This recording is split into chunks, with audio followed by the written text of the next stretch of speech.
So we have Goldman Sachs getting involved with the spot Bitcoin ETFs. They are looking to become an authorized participant for current and future applicants. We also have confirmation on what sort of redemption model has been chosen for these ETFs. It's important to know what kind of redemption model we have here because one or the other will have a more immediate impact on Bitcoin's price. We got a lot of details to cover on this one. Let's jump right into it.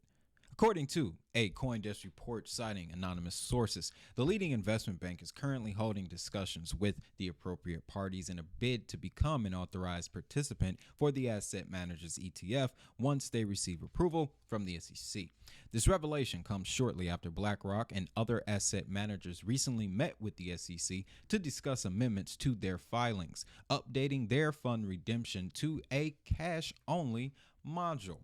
Grayscale also made similar amendments, pivoting to cash-only redemptions, as the Crypto Basic reported. However, the firm failed to disclose information on any authorized participants for its ETF. The discussion surrounding these authorized participants confirmed progress in the ETF journey. So we know now that a cash-only model has been chosen. And if you didn't get a chance to catch the episode we did Monday, we learned that the cash create model, it replaces the need for an exchange to be used as the channel to buy the Bitcoin, because the in-kind model, which is what most people wanted that, knew about the structure, but the in-kind model would have required these authorized participants like JP Morgan, BNY Mellon to actually buy Bitcoin in exchange for the ETF shares that they would get from their customers, the orders for the shares.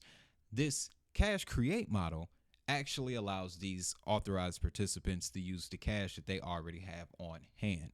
So, like we said in that episode, it's going to benefit the IRS, the big institutions, because those purchases can most likely be reported now. So that, to me, is going to have a much more prolonged impact on the price of Bitcoin, where as opposed to the in-kind model, which would have probably had a direct impact, because seeing headlines, Goldman Sachs buys Bitcoin or Bank of America is buying more Bitcoin during a bull market, the price would get out of hand. This market wouldn't be controllable. But let's learn a bit more about these authorized participants, because they're going to be very important players now that we know what type of redemption model we're dealing with. Again, it's cash only. So that means that these authorized participants are going to be controlling the cash flow. Authorized participants are an integral part of the ETF scene as they facilitate the creation and redemption of ETF shares. They are typically large financial institutions or market makers authorized by the ETF issuer, in this case, BlackRock or Grayscale. APs facilitate the process by exchanging a basket of underlying assets for ETF shares or ETF shares for the underlying asset. This process helps keep the ETF's market price in line with its net asset value and ensures liquidity in the secondary market. So, knowing that we are on the cash create cash only model, that underlying asset is cash that will be exchanged for the shares of the spot Bitcoin ETF. And again, that structure, it's going to avoid the massive price surge that would put too much pressure, in my opinion, on Bitcoin. This is going to allow for more money to flow over a longer period of time.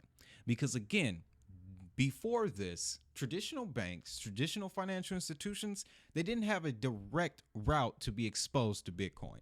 And they don't have the time or the resources to figure out what self-custody is.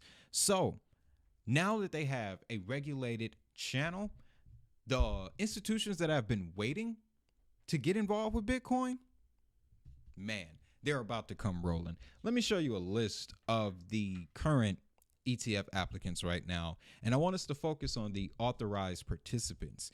Right now, we got BNY Mellon, JP Morgan, State Street, and US Bancorp, and it appears that Goldman is going to be on this list soon as well. But I'm looking at this list, and I'm like, I see a pattern forming. You guys know how I feel about patterns. What if Bank of America wants to become an authorized participant, or Citigroup, or hey, Wells Fargo, or it really falls down to the size of your institution and your ability to be a market maker. And here's something else to think about too.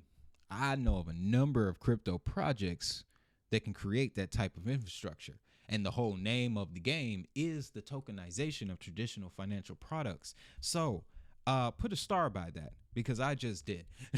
I really just did. That came to me in the process of recording live, real time, ladies and gentlemen. But I got another list for you. Spot Bitcoin ETFs, total asset under management from these applicants, including Grayscale's application. They're in the process of converting their product into the spot Bitcoin ETF. That was thanks to their victory with the SEC that came at the end of 2023. But if you take a look at this list, ladies and gentlemen, over 16 trillion in value coming to Bitcoin potentially. We're already sitting at $860 billion market cap.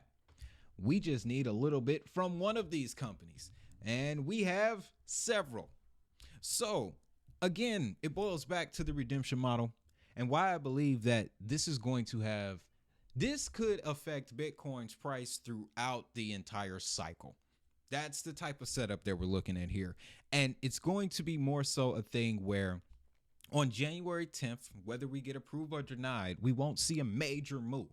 I mean, if there is a denial, we might have that similar pullback that we saw the other night. 5-6%, 10, 12, 15 in some alts. But we still have the halving coming up. And in addition to that, this is going to be an institutional trigger.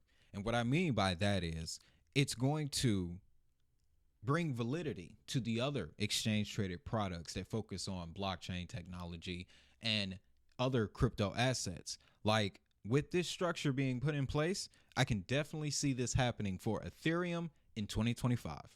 It would take another 12, 16 months because they want to see, once this hit the market, the type of impact it's going to have. If the impact is profitable, if it's beneficial enough for all parties involved, they're going to do this for Ethereum. They could do it for Solana. And once, it depends on how Ripple's IPO goes. All right. It really depends on how that whole situation comes out. But if they want to start doing these for the top assets, you can't rule out Binance. You can't rule out Tron, which would just be something else. But you can't rule out XRP, and you can't rule out other financial cash related assets. So that does include Stellar Lumens. So had to squeeze that in there, guys. But I was watching an interview this morning, and we'll wrap with this. Anthony Pompliano, who has gotten far away from that podcast that I originally discovered him through. And now he's running a full-blown investment fund. I still need to dig into that. It may have been around for years, but it was a shock to me when I found out this morning. What else was a shock was what he revealed in this interview. Now, they're talking about, he's on CNBC, they're talking about the spot Bitcoin ETF implications, players involved. But he revealed something that I haven't seen in any other headline. Take a listen. Saying, hey, the ETF's coming, here we go. Now, I do think over a long period of time, Bitcoin's price is going to continue to go up. We're going to have a persistent bid from all these ETFs. Another thing people aren't talking about, everyone's talking about the primary fund flows. So retail or institutions buying this ETF. But actually what we're starting to see now is other publicly listed funds or ETFs are changing their prospectus to say that they can put up to 15% of their AUM in the Bitcoin ETF. So if you have the best performing asset and you got an ETF that's lagging, why would you not put Bitcoin in your ETF? Do you know what that means? The potential that other sorts of ETFs that aren't even related to this spot Bitcoin ETF can now start allocating Bitcoin into their products. So what you have to do now is look at a list of blockchain related ETFs and crypto related ETFs. That's where you'll start to see the small few. There's one for Ethereum. There was one centered around Binance. It's been taking some damage recently, but a lot of them focus on blockchain development, DLT development, the Web3 metaverse infrastructure.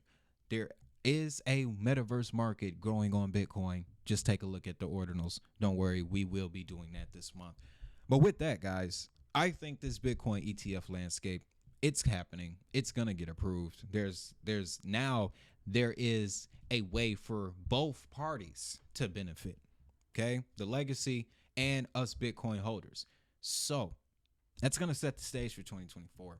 With that, that's the news, guys. Don't forget to check out Uphold. That's where I'm getting my crypto now. They're doing the instant withdrawals. It's a pretty easy process. Make sure you check that link out down in the description. And with that, you know what I want you to do. Have a great day. Have a prosperous day. And remember, if the money is digital, so is the hustle.